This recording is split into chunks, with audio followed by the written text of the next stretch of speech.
Where does your house fall on the spectrum between totally vintage time capsule house or one that's been flipped and kind of stripped of all of its original character?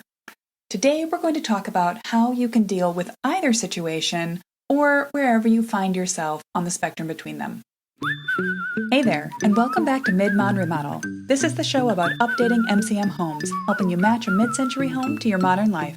I'm your host, Della Hansman, architect and mid-century ranch enthusiast, and you're listening to Season 4, Episode 3.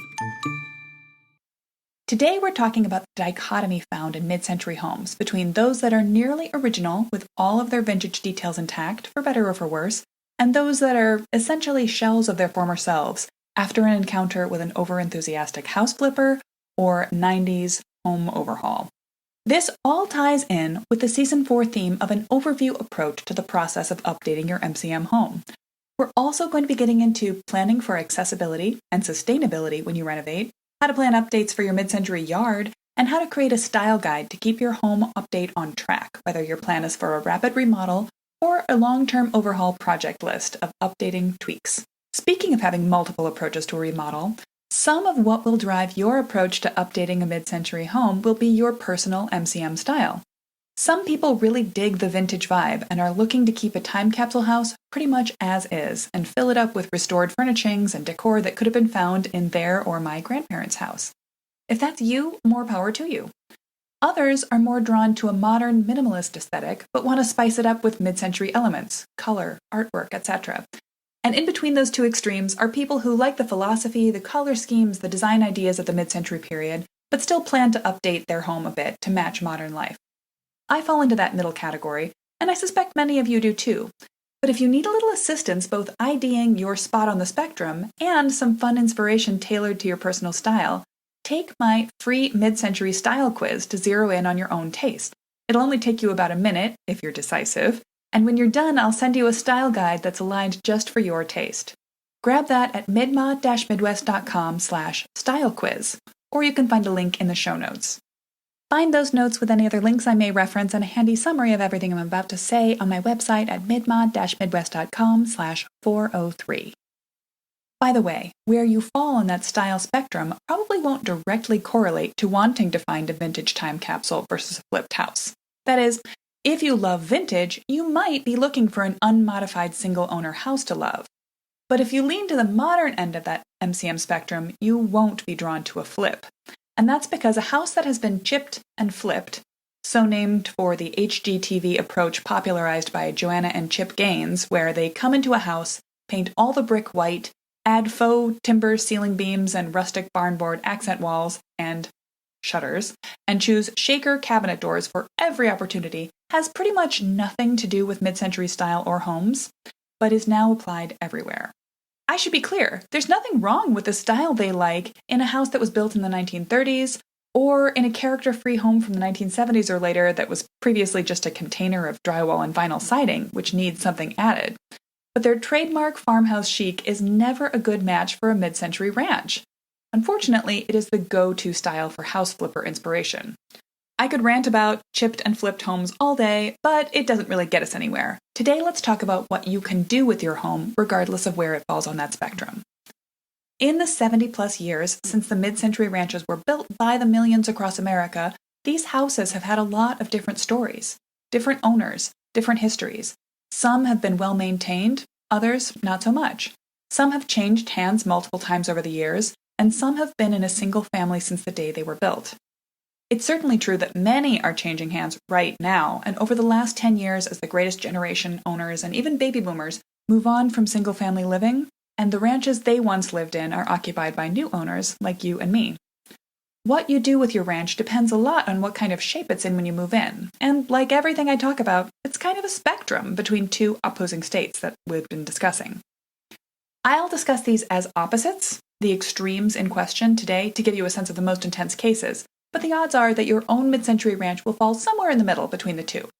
Possibly you'll find I am speaking just to you when I describe what it's like to move into a mid-century time capsule that's hopefully been well-maintained but never really changed since the era in which it was built, or the special challenge of buying a house that's in the right place at the right time for you, even though it's been flipped and stripped of most or all of its mid-century character.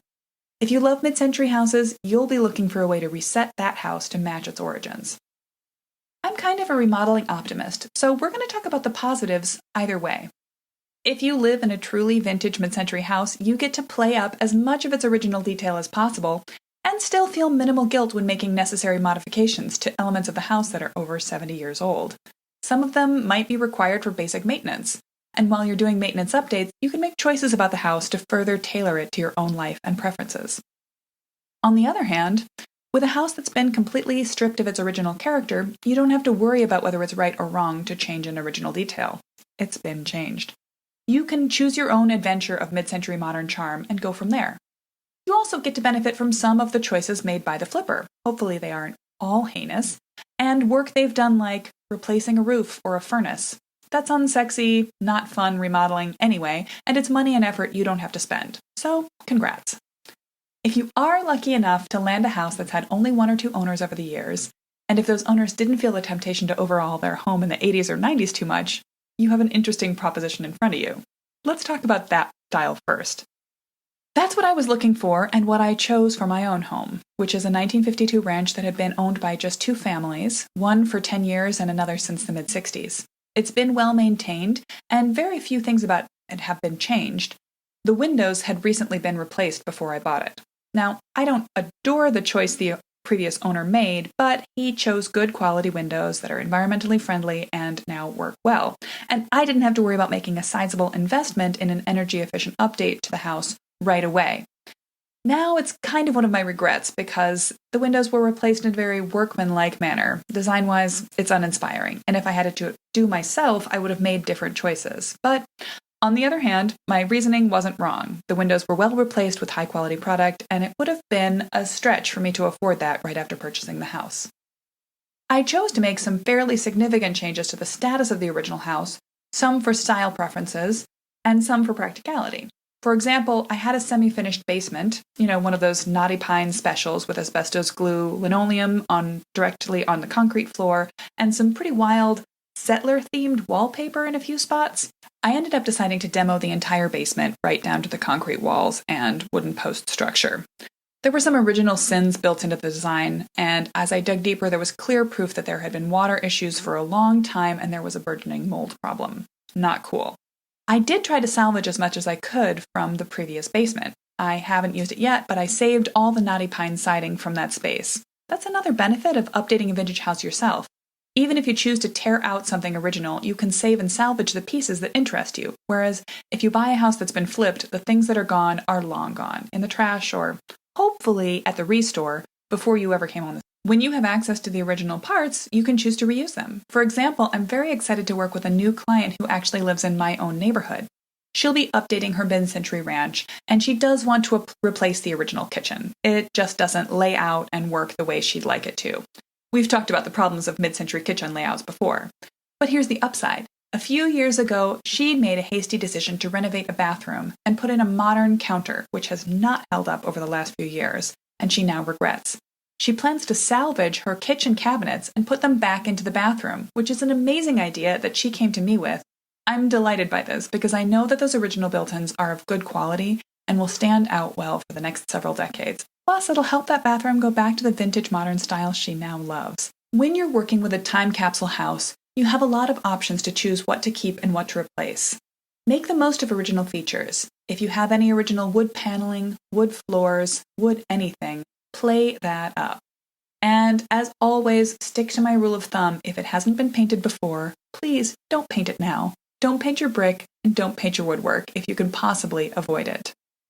If you're replacing things for reasons of maintenance, you can replace them your way, like with the windows. A recent client of mine had a house with original windows that had a sort of storybook cottage diamond paned pattern. They wanted to take the house in a bit more of a modern mid-century direction. They are going to choose windows that fit with a mid-century vibe. Rather than large sheets of plate glass awning or double hungs, they're going to be putting in operable awning windows, which will be divided into thirds and pick up the themes of other mid-century houses around their neighborhood. With a vintage house, you can make case-by-case decisions about a number of things. You can preserve original door handles or cabinet pulls if they're in good shape and match your style. If not, you can update them with modern replacements. Overall, having a vintage house gives you the flexibility to know that anything you leave is original and therefore, in a certain way, justified, but that changes you need to make are possibly justifiable due to 70 years of maintenance. Here's a little snippet from the recommendation I made to the owners of a wonderfully charming vintage house in Middleton. Your goal is going to be to maintain mid-century character and tweak rather than replace when you overhaul. Your mantra as DIY home improvers can really be inch by inch, and nearly all of these incremental design changes can be approached in a one project at a time way.